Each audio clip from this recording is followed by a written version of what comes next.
Staff selection board द्वारा जो सबसे बड़ी भर्ती करी जा रही है चतुर्थ श्रेणी की करीब 52,000 पद है। अगर शून्य अंक वाले अभ्यर्थी को नियुक्ति दी जा रही है तो जिसके माइनस अंक आ रहे हैं तो उसे नियुक्ति क्यों नहीं दी जा रही है। हमारे अभ्यर्थियों के 0 मार्क्स आए थे लेकिन नॉर्मलाइजेशन के बाद उनके 0 माइनस में चले गए। रिक्रूटमेंट प्रोसेस मजाक नहीं बन सकता जिसमें किसी भी अभ्यर्थी का सिलेक्शन हो जाए।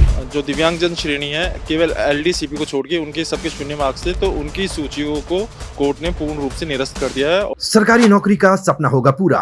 CET, राजस्थान पुलिस, पटवारी, VDO, PORO, शिक्षक सहित अन्य भर्तियों की तैयारी के लिए अभी डाउनलोड करें तैयारी कर लो ऐप। देखिए, चतुर्थ श्रेणी में 2 याचिकाएं लगी थी, एक विनोद कुमार की थी और एक अन्य व्यक्ति की थी। इसमें इन दोनों का यह तर्क था कि स्टाफ सिलेक्शन बोर्ड द्वारा जो सबसे बड़ी भर्ती करी जा रही है चतुर्थ श्रेणी की करीब 52,000 पद है, उसमें कई वर्ग में जो कट ऑफ है वो शून्य जा रही है।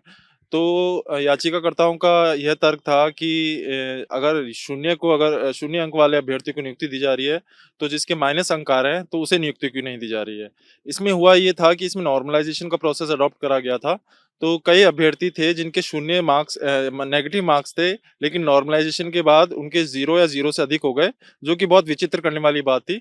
हमारे अभ्यर्थियों के 0 मार्क्स आए थे लेकिन नॉर्मलाइजेशन के बाद उनके 0 माइनस में चले गए। तो कोर्ट ने स्पष्ट रूप से कहा है कि जो रिक्रूटमेंट प्रोसेस होता है उसमें एक मिनिमम कट ऑफ होनी चाहिए। रिक्रूटमेंट प्रोसेस मजाक नहीं बन सकता जिसमें किसी भी अभ्यर्थी का सिलेक्शन हो जाए और संविधान के according minimum cut off marks को स्टाफ सिलेक्शन बोर्ड को निर्धारित करा जाना चाहिए था। जी, इसमें एक तो जनरल एक्स सर्विसमैन है, बाकी विडो कैटेगरीज में भी महिलाएं हैं और एक्स सर्विसमैन भी है, बाकी सहारिया कम्युनिटी भी है और सहरिया कम्युनिटी और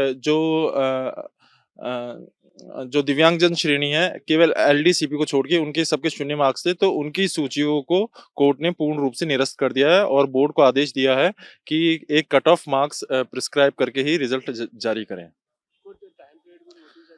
कोर्ट ने टाइम पीरियड अभी ऑर्डर विस्तृत रूप से अपलोड नहीं हुआ है लेकिन कोर्ट ने गंभीर शब्दों में कहा है कि कोई भी रिक्रूटमेंट बॉडी होती है उसका ये संवैधानिक उद्देश्य होता है कि वो एक अच्छे अभ्यर्थी जिसमें ज्ञान हो, 0 अंक और 0 माइनस वाले में कोई अंतर नहीं होता। तो कोर्ट ने समस्त जो इन वर्गों की भर्ती है रद्द कर दी है और कहा है कि नए तरीके से इनकी कट ऑफ जारी करके यानी एक मिनिमम क्वालिफाइंग मार्क्स जो कुछ भी हो सकता है 30 साल वो बोर्ड पे छोड़ा है वो जारी करके एक नियुक्ति इनको प्रदान करने का काम बोर्ड करे।